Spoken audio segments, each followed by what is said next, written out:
and spurring on he plunged into the labyrinth of streets which led to his hotel, situated near the Marais, for having for so long a time lived near the Place Royale, Lord de Winter naturally returned to lodge near his ancient dwelling. The unknown spurred his horse to a gallop.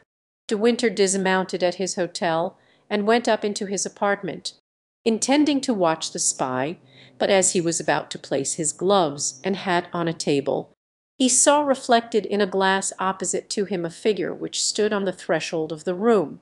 He turned around and Mordaunt stood before him. There was a moment of frozen silence between these two. "Sir," said De Winter, "I thought I had already made you aware that I am weary of this persecution. Withdraw, then, or I shall call and have you turned out as you were in London. I am not your uncle. I know you not." "My uncle?" replied Mordaunt, with his harsh and bantering tone. "You are mistaken. You will not have me turned out this time as you did in London. You dare not. As for denying that I am your nephew, you will think twice about it. Now that I have learned some things of which I was ignorant a year ago—" "And how does it concern me what you have learned?" said De Winter. "Oh, it concerns you very closely. My uncle, I am sure, and you will soon be of my opinion," added he, with a smile which sent a shudder through the veins of him he thus addressed, "when I presented myself before you for the first time in London, it was to ask you what had become of my fortune, the second time it was to demand who had sullied my name, and this time I come before you to ask a question far more terrible than any other, to say to you as God said to the first murderer, Cain, 'What hast thou done to thy brother Abel?' My lord, what have you done with your sister, who was my mother?" Winter shrank back from the fire of those scorching eyes. "Your mother," he said. "Yes, my lord, my mother," replied the young man, advancing into the room until he was face to face with Lord de Winter, and crossing his arms. "I have asked the headsman of Bethune," he said, his voice hoarse and his face livid with passion and grief, "and the headsman of Bethune gave me a reply." De Winter fell back in a chair as though struck by a thunderbolt, and in vain attempted a reply.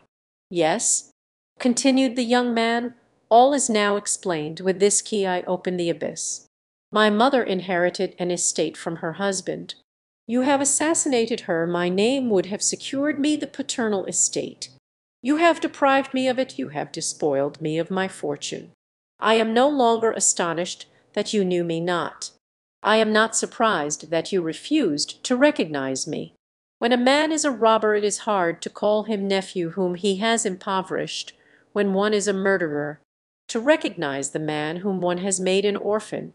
These words produced a contrary effect to that which Mordaunt had anticipated.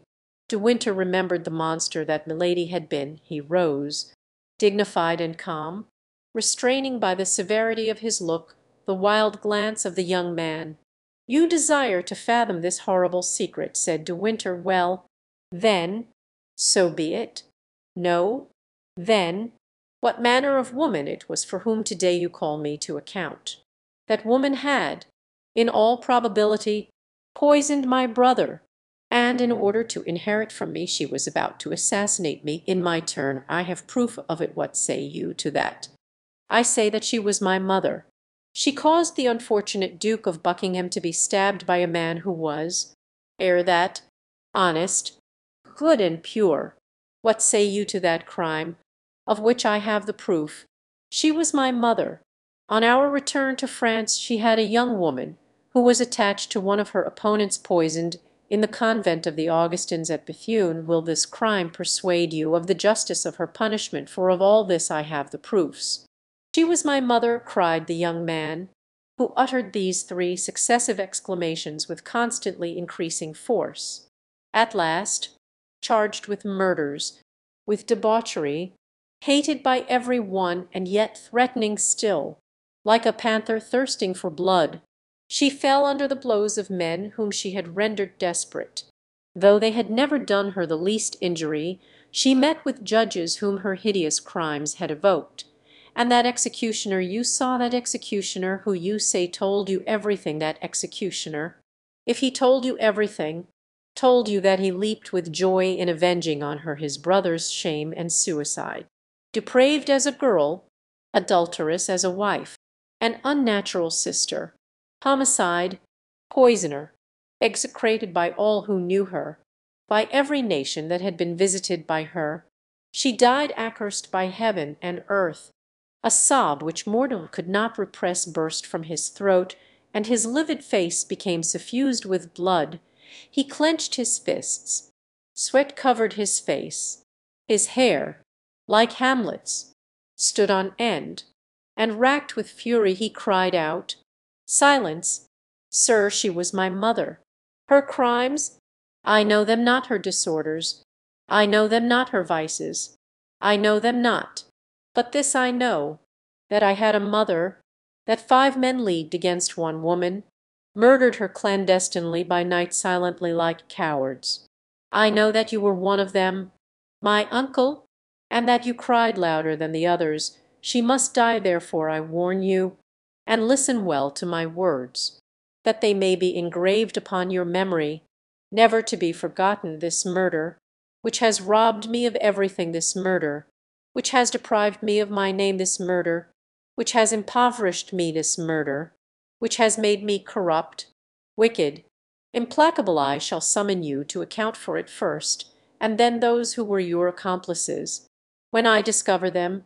With hatred in his eyes, foaming at his mouth, and his fist extended, Mordaunt had advanced one more step, a threatening, terrible step, toward De Winter. The latter put his hand to his sword, and said, with the smile of a man who for 30 years has jested with death, "Would you assassinate me? Sir, then I shall recognize you as my nephew, for you would be a worthy son of such a mother